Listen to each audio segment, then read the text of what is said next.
एवं होली की और एक मनपसंद आप सुनने जा रहे हैं।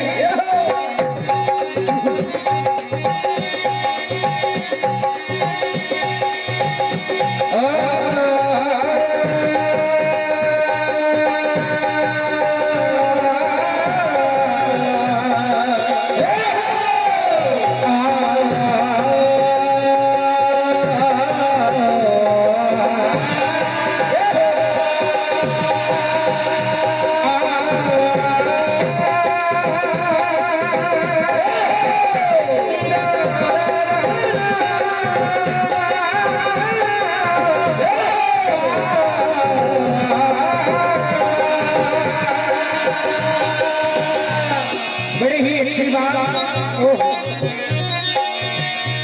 ऐसे परम पूज्य संत शिरोमणि श्री रविदास जी महाराज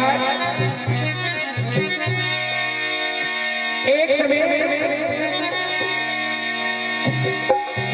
रविदास जी महाराज की यहाँ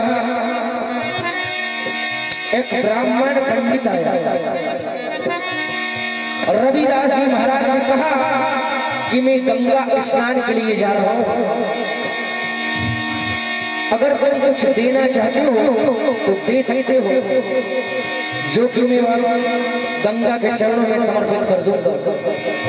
तभी इधर रविदास महाराज जी ने अपनी जेब से कोड़ी निकाल कर दी और उस पंडित से कहा कि गंगा माँ को स्वयं बोलना कि ये कोड़ी रविदास ने दी, अगर स्वयं माता गंगा इसको ग्रहण करती है तो ही देना, नहीं तो इसको आप वापस ले आए। पंडित ने वैसा ही किया और माता गंगा ने कहा कोड़ी अपने पास रख। उस कोड़ी के बदले में माता गंगा ने उस पंडित को एक सोने का कंगन दिया और उसी कंगन को ले जाकर के पंडित ने राजा को भेजा। राजा ने अपनी रानी को दी और रानी ने कहा कि राजा जी मुझे एक कंगन नहीं दूसरा चाहिए, एक कंगन कैसे करें। बड़ी ही अच्छी कथा है। राजा जी ने पुनः उसी पंडित को कहा जहां से तू ये कंगन लाया कहीं से मुझे दूसरा भी ला, और 3 दिनों का समय है, अगर ऐसा नहीं हुआ तो तेरे परिवार सहित तू भी दंड का भोगी बनेगा। अब बड़ी अच्छी बात आने वाली। पंडित उसी समय संत शिरोमणि रविदास जी महाराज के चरणों में पहुंचे और कहा कि मैं बहुत परेशानी में आ चुका हूँ।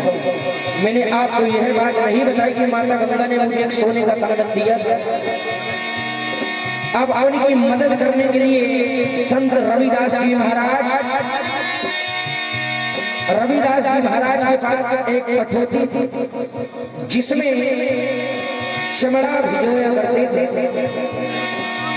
और उसी कठौती में रविदास जी महाराज ने जैसे ही आवाहन गंगा माता का किया, उसी चमड़े के कठौती में गंगा मां प्रकट हो गई।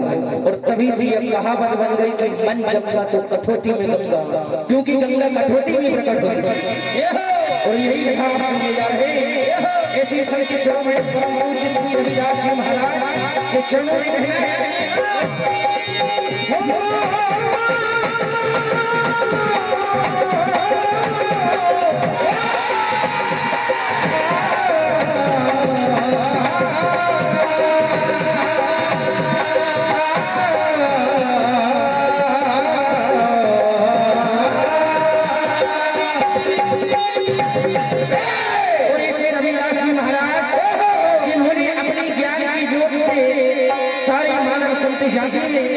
सबको ऐसी ज्ञान की बातें बताई है तो कहना है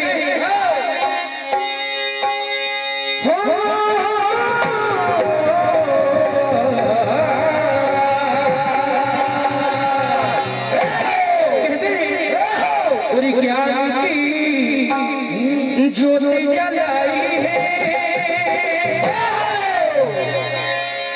पूरी ज्ञान की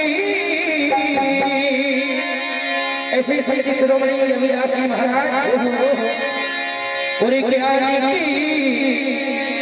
ज्योति जलाई है और ज्ञान की और ज्योति जलाई है और संत ने सबको